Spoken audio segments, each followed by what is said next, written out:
Good morning, everyone. It's my pleasure to be here this morning as one of your moderators for District 60 Sunday session. I'm thrilled to be here this morning and look forward to some exciting events. First, we will start off with the Communication and Leadership Award. This is a very special award that you will hear more about later. Then we have some workshops. My co-host, Brian Master, will share the stage with me to tell you a little bit about some of the other events that are going on.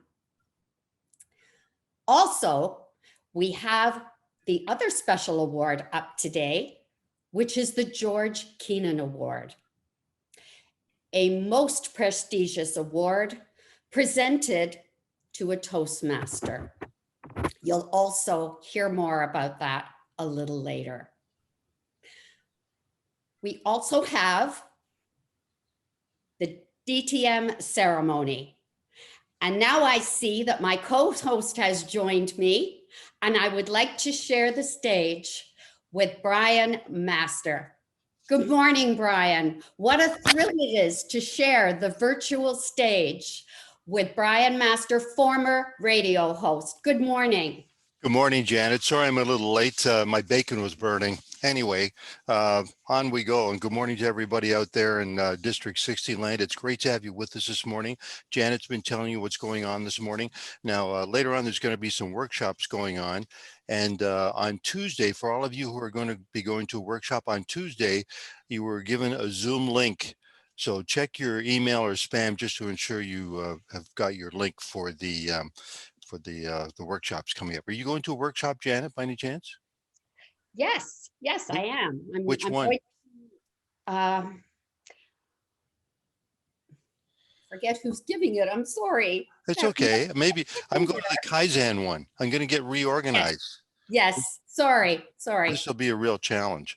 So there's lots going on today, and especially later on. Did you talk about the DTM already? I just started with the DTM. This will be different, obviously, because we cannot meet in person. And I remember when I was presented with my Distinguished Toastmasters Award, I didn't get to hug either. So we're going to have to extend to everybody a virtual hug to those wonderful recipients who are joining the ranks of the Distinguished Toastmasters. Yeah, that's quite an achievement. I think I better get mine. I've still got some time to do it, like another 10 years easily. But anyway, it's going to be quite an event to see today. And of course, later on, one of the most exciting parts of a conference, the International Speech Contest. But moving right along, we do have a very special guest to get things rolling this morning. And who is it, Janet? Anita Pathak, our Program Quality Director. I'd like to introduce Anita to everyone. Good morning, Anita. Hi, Anita. Good morning, Janet. Good morning, Brian. So nice to see you all here.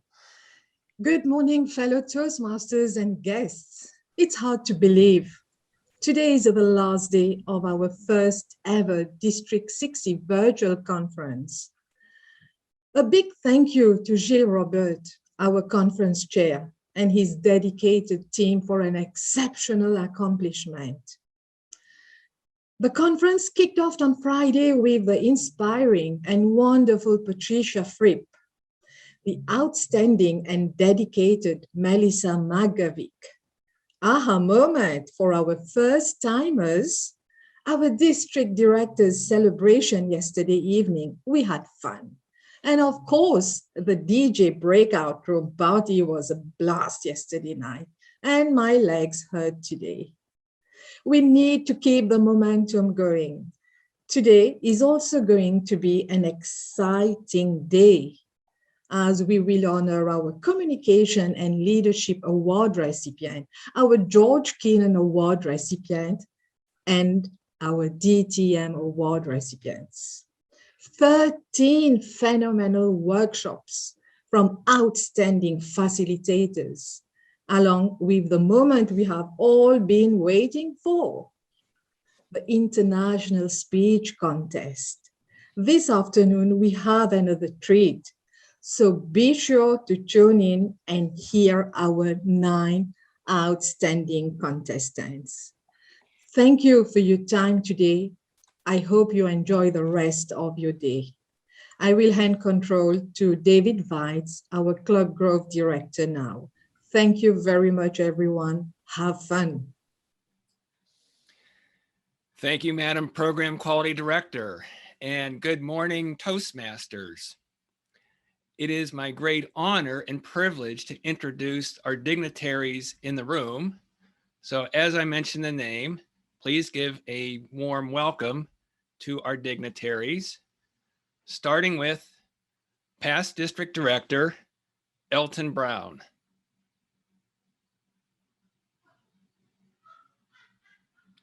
Past District Director, Joanne Von Zuben.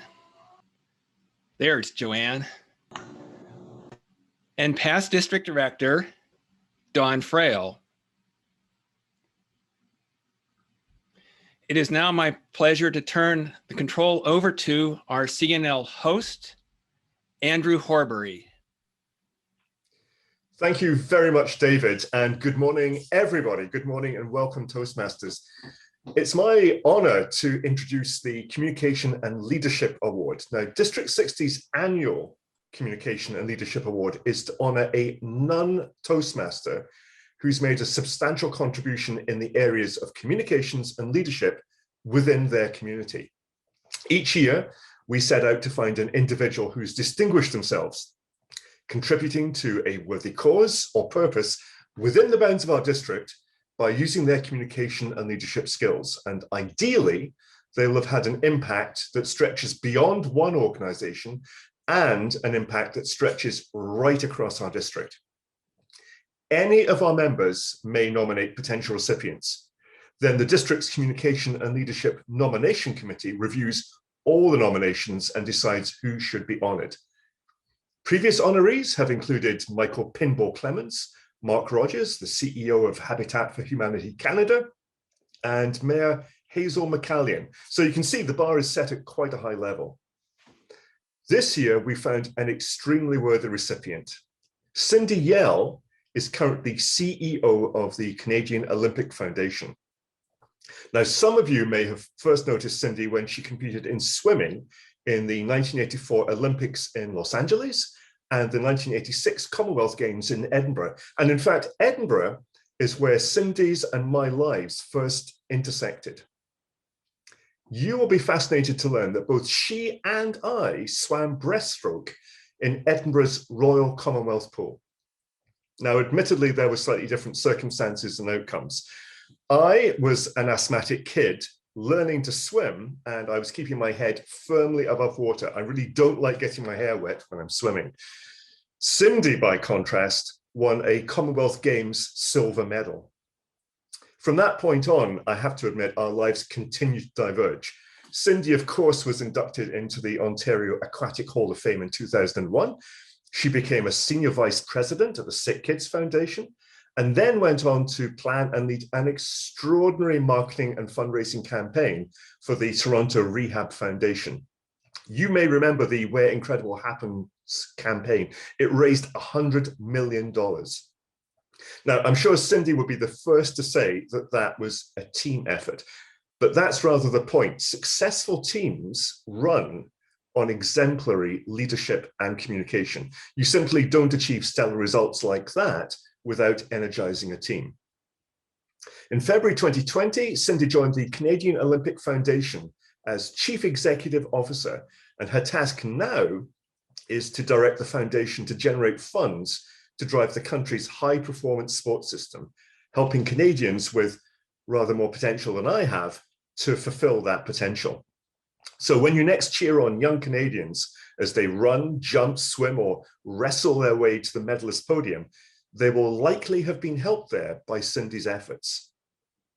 I would say that probably meets the criterion of having an impact that our Communication and Leadership Award requires. So, fellow Toastmasters, please join me in welcoming the 2020 District 60 Communication and Leadership Award winner, Cindy Yelle.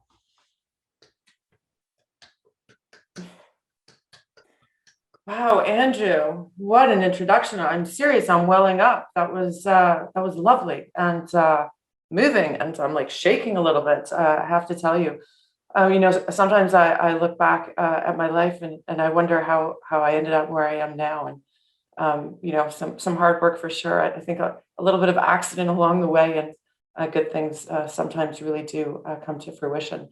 So again, Andrew, thank you so much for the kind introduction. I love that our paths crossed in Edinburgh. It was a really extraordinary experience for me as a 19-year-old to spend time in that beautiful country, your beautiful country.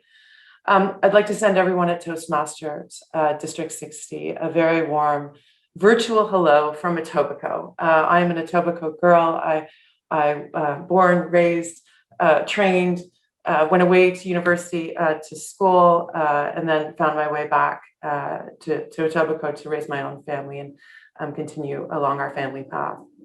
So again, thank you, Toastmasters District 60 for this extraordinary award. I'm truly humbled, and let me tell you, this is incredibly meaningful to me on a very, very personal level that you chose me this year in this very, very odd year that we're living through. So I'm going to spend the next few minutes sharing a couple of stories and talking about what I believe trumps everything, and that's passion for what you do, passion for your work, for your life, for your community. Passion trumps everything. I'm also going to talk a little bit about goal setting, and Andrew kind of touched on that, which was interesting. Before I get going, I want to ask you all to do one thing for me, and that's just to take a moment to reflect on what you are passionate about, what moves you, what drives you, what really gets you excited. So again, passion trumps everything. So as Andrew mentioned, I am a former athlete. I don't know, I think when you're a former athlete, you're always an athlete, but let's call me a former athlete. I was a tall, lanky kid that just loved to swim. Swimming felt like flying to me. The weightlessness, the gliding, the peace and quiet of being in the water. I absolutely loved swimming, and I still do. I started competing when I was 8 years old, and by the time I was 12, I was training 30 hours a week, 3-hour training sessions at 5 a.m., and then back to the pool again in the evening. In the winter, I would walk to school after morning practice. I would arrive with frozen hair that would melt and drip on my desk all during the first class. I traveled the world as a teenager thanks to swimming. So here's a really quick story. Each year as a child, my swim team, so the Etobicoke Swim Club, for those of you in the West End of Toronto, Etobicoke Swim Club, would do a swimathon where we raise funds for equipment and competitions. And you've heard of the swimathons, runathons, bookathons, readathons, and so on. So my thing was swimathons. My strategy as a very young child, it was interesting. My strategy for raising funds was to pick a page from the Etobicoke Yellow Pages. I don't even know if we have Yellow Pages anymore, but remember the big books of Yellow Pages with businesses listed. I would pick a page from the Etobicoke Yellow Pages and write letters to local businesses sharing my story. I wrote, these were handwritten letters because back in the late 70s, we didn't have computers. And I literally wrote dozens and dozens and dozens of letters every single year. And I remember sitting at our kitchen table with my pen and lined paper and writing over and over again. In fact, I wrote so many letters that I developed blisters. You might be able to see the bump on my fingers still. I developed blisters and a dent and ultimately a bump on my knuckle. And the letters went like something like this. Dear Sir, Madame, my name is Cindy Onpu. That's my maiden name. I'm Estonian and my heritage is Estonian.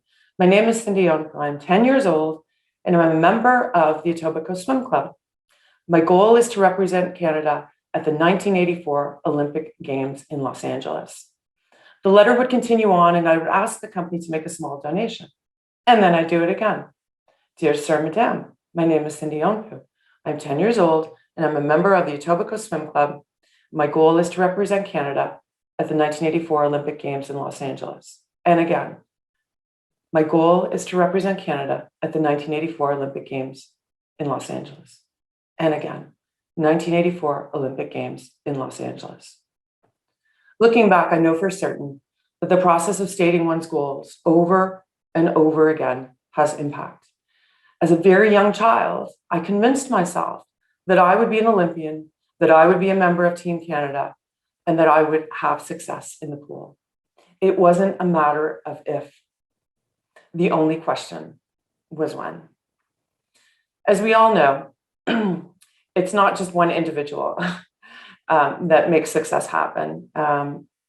It takes a team of people, as Andrew had said, it takes a team of people working together and embracing a shared passion and goal. I had teammates, extraordinary teammates that actually ended up being lifelong friends of mine. An internationally recognized coach that was inducted into the International Swim Coaching Hall of Fame, and a supportive family. We were all pushing in the same direction with a common goal and putting the pieces in place over a number of years to make our dreams and aspirations come to life. I was an exceedingly hard worker. It was my thing. I was able to push through the physical and mental pain, the exhaustion, and quite frankly, the grind that comes with large volumes of work. As an athlete or professionally, there's going to be a grind and you're going to have to push through. And because I had this passion for swimming and some very clear goals that I held for years and years and years, I was willing to do it. I wanted to do it. You know, things like all of us achieve don't come with obstacles. And I did have a pretty serious obstacle. I don't often share this, but because I'm with friends, I feel like I'm with friends at Toastmasters. I felt like I could share it with you today. So my challenge was anxiety when it came to competing. In fact, right now, even just mentioning it makes my heart race a little bit. Back in those days, we didn't have sports psychologists. You either figured out your own strategy to overcome your fears or you were done. Done.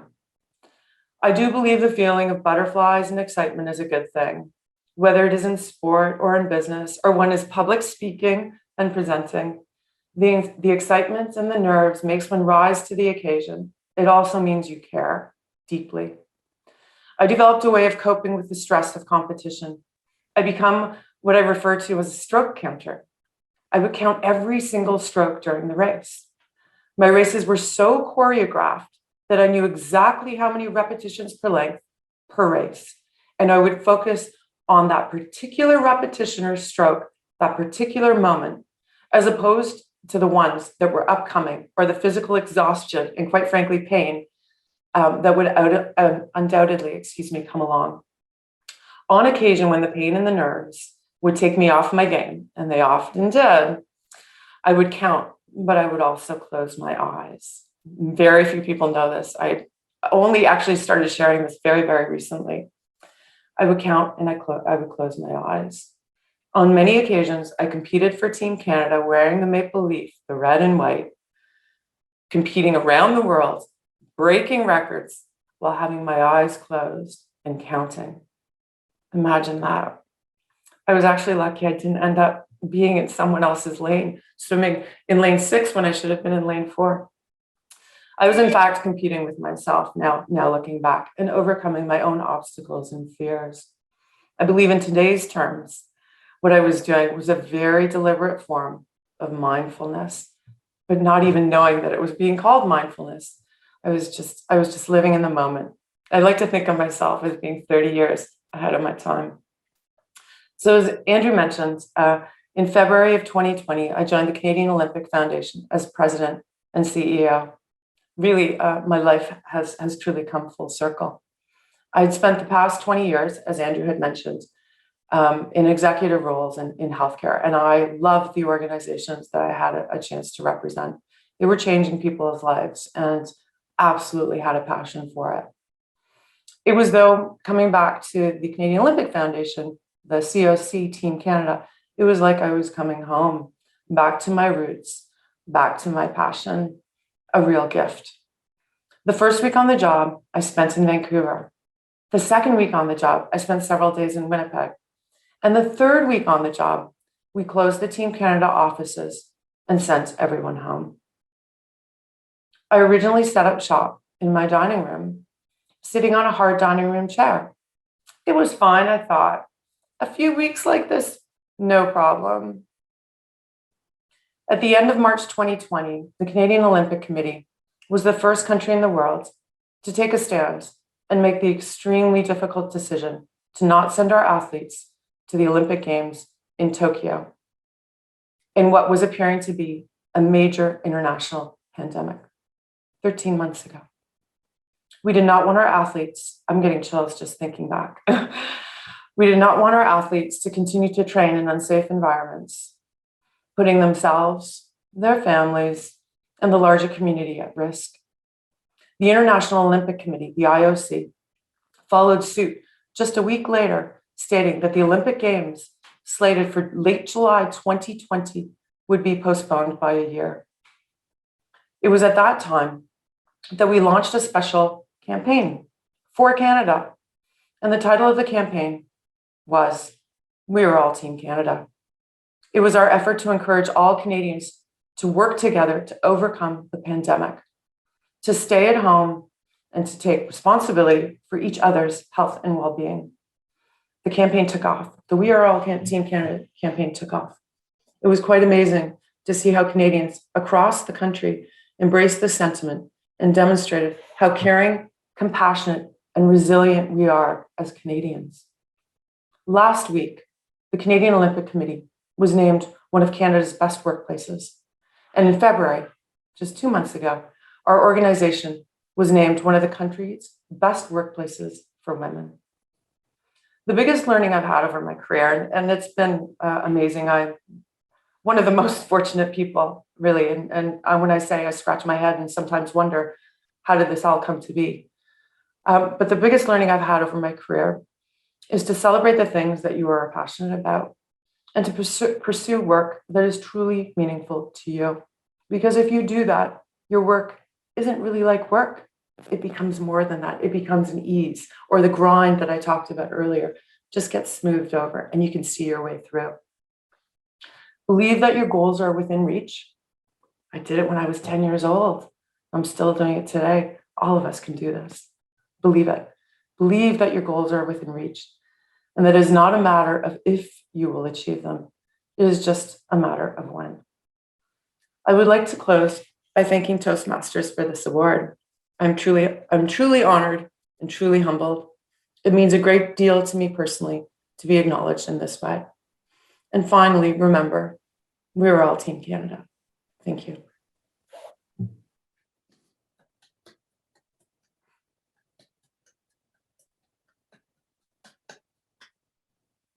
Thank you so much, Cindy.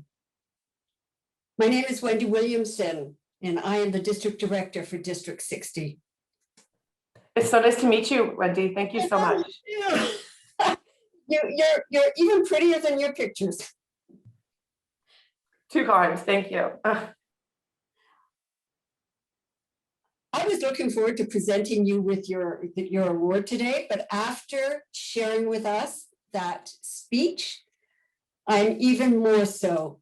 It is a great honor for me and for the members of District 60 to be able to present this award to you a year late. We tried to do it last year, but of course we were all in the same situation. Why we chose you is because we could see that your contributions to our community over the years, and especially the past couple of years as the CEO of the Canadian Olympic Foundation, exemplifies what this Communication and Leadership Award is all about. And that is contributing to the community in such a positive way through your leadership.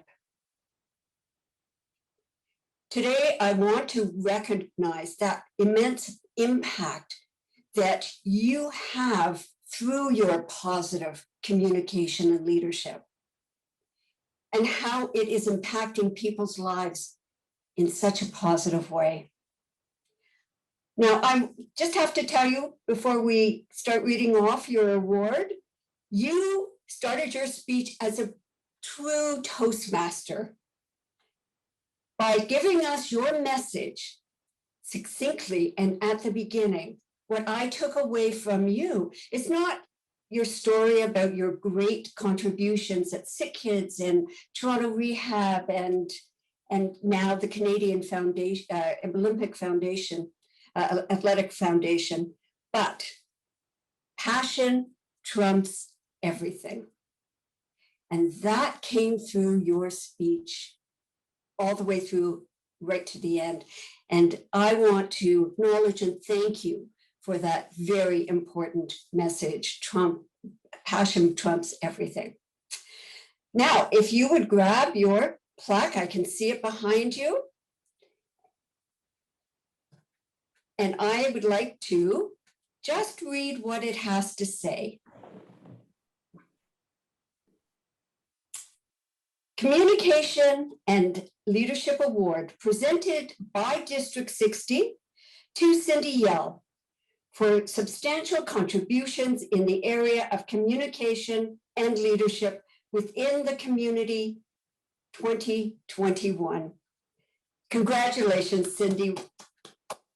Thank you so much, Wendy. If I can share with your Toastmasters District 60 members, I received this a few weeks ago. So thank you, Wendy and your colleagues.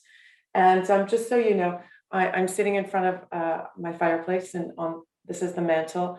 And this young man, who's now 20 years old in a few weeks, is my son, Eric. And so I very proudly have my Toastmasters award. Excuse me, Toastmasters award right beside my son, Eric. So thank you again, everyone. And really, just to a closing note, it's been a challenging year for sure, and I think we've learned, everyone. I think we've learned a lot from this year, and I truly believe that the lessons will make us that much stronger when we get through this. And so, resilience, I think, is one of the qualities of being a Canadian. And so, to all of you, I wish you, Godspeed during this time, and stay safe. And again, hang on to the resilience. We will get through this, and we will be that much stronger on the other side. So thank you again, Wendy. Thank you. And we ask you to take care of our athletes. They're vitally important to us. And now I would like to introduce Program Quality Director, Sudha Data. Thank you, Wendy. Thank you. Thank you, all the dignitaries, and particularly Cindy once again. Thank you, all the members who are attending this event. It's a great event this morning, and you made your time to attend this great event. Hope you enjoyed, as I did. Now, we will close it here, and next event are the workshops. So again, you have your individual link. Within 10 minutes time, the workshop will start. So please join at your selected workshop. Thank you, all of you. Have a good day. Thank you, Sudha.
you.